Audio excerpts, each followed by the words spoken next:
Guys हम पहुंच गए ताजमहल, जो हमारे पीछे दिख रहा होगा आपको। ये ताजमहल हमारे पीछे।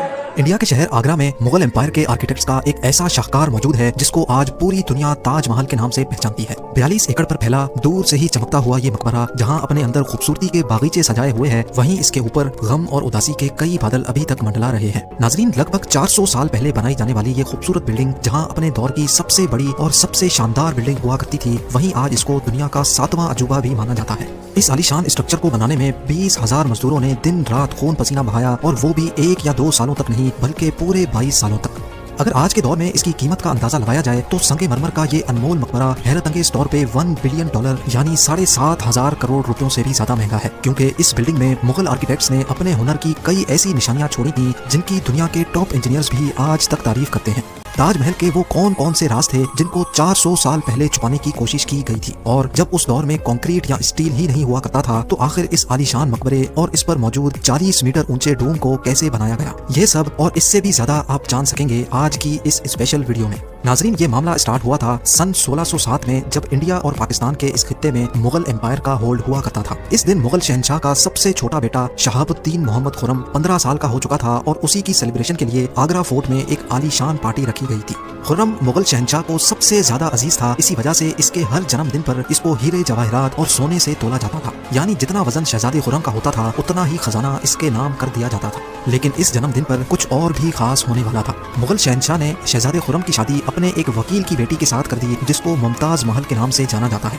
मुमताज और खुर्रम को पहले दिन ही एक दूसरे से बेइंतहा मोहब्बत हो चुकी थी, और उस वक्त ये किसी को भी मालूम नहीं था कि इस मोहब्बत का बोलबाला हमेशा के लिए रहने वाला है। अगले 10 सालों तक शहजादे ने कई जंगें लड़ी और उनमें भरपूर कामयाबी भी हासिल की। इसी वजह से शहंशाह ने खुश होकर उनको शाहजहां के लक़ब से नवाजा, जिसका मतलब है दुनिया का बादशाह। शाहजहां की टोटल 6 बीवियां थीं जो आगरा फोर्ट के हरम में ही रहती थी। इन 6 में से शाहजहां सबसे ज्यादा मोहब्बत मुमताज से करते थे, और यही वजह थी कि उनका ज्यादातर वक्त मुमताज महल के साथ ही गुजरता था।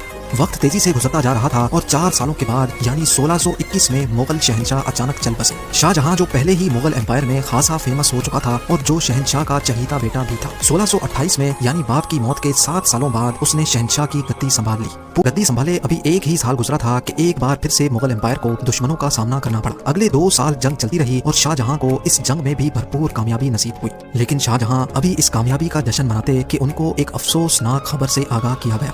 मुमताज महल जो कि शाहजहां के 14वें बच्चे को जन्म दे रही थी, उसकी हालत बिगड़ गई और 17 जून सन 1631 को वो ना चाहते हुए भी इस दुनिया से चल बसी। पूरी मुगलिया सल्तनत का जश्न देखते ही देखते मातम में बदल गया। ये खबर जो शाहजहां पर आग बनकर गिरी थी, उसने तो जैसे इनकी दुनिया ही खत्म कर डाली। मुमताज महल ने मरने से पहले एक आखिरी ख्वाहिश की थी। वो चाहती थी कि उनकी कब्र दुनिया के सबसे खूबसूरत मकबरे में बनाई जाए। इस टास्क को और मुमताज महल की आखिरी ख्वाहिश को पूरा करने के लिए शाहजहां ने अपनी सारी दौलत और पूरी जिंदगी वक्फ करने का इरादा कर लिया। मुमताज के गुजरने के 6 माह बाद यानी 1632 में ही ताजमहल की कंस्ट्रक्शन का काम शुरू कर दिया गया। करीब 20,000 से भी ज्यादा मजदूर, पत्थर तराश और कारीगरों को पूरी सल्तनत से इकट्ठा किया गया। लश्करों के लश्कर शाहजहां के हुक्म पर आगरा बुलवा लिए गए थे। सबसे पहले जमीन के अंदर कई कुएं खुदवाना शुरू किए। मजदूर ये कुएं तब तक खोदते रहते जब तक खुश्क जमीन नजर न आ जाती थी। इन कुओं को पत्थरों और गारे से भरा गया और फिर उसके ऊपर पत्थरों के बड़े बड़े कॉलम्स खड़े किए गए। इस सारे काम को अंजाम देने के लिए मजदूरों के साथ साथ हाथियों की एक बहुत बड़ी फौज को भी इस्तेमाल किया गया। ताजमहल के डिजाइन का आइडिया शाहजहां ने अपने बाप दादा के मकबरों से लिया था। बाप के मकबरे से मीनारों का आइडिया लिया गया, दादा के मकबरे से बिल्डिंग कोर का आइडिया लिया, और अपने अंकल के मकबरे से डोम का आइडिया लिया था। और जब इन सबको कंबाइन किया गया तो एक शानदार और आलीशान डिजाइन उभर कर सामने आया। कई सालों की मेहनत के बाद बिल्डिंग का स्ट्रक्चर कंप्लीट हो चुका था, और अब बारी थी इसको संगमरमर से सजाने की। ये संगमरमर आगरा से 400 किलोमीटर दूर राजस्थान से मंगाया जाना था, क्योंकि यहाँ का मकराना मार्बल आज तक दुनिया का फाइनेस्ट मार्बल माना जाता है। ताजमहल की फिनिशिंग के लिए इसको पीटरा डूरा या परचिनकारी से डेकोरेट किया जाना था। पीटरा डूरा एक ऐसी कलाकारी को कहा जाता है जिसमें कीमती पत्थर को मार्बल के अंदर तराश कर लगाया जाता है। मार्बल को बड़ी महारत और बारीकी से कीमती पत्थर की शेप के हिसाब से तराशा जाता है, और फिर उसमें पत्थर को ग्लू के जरिए चिपकाया जाता है।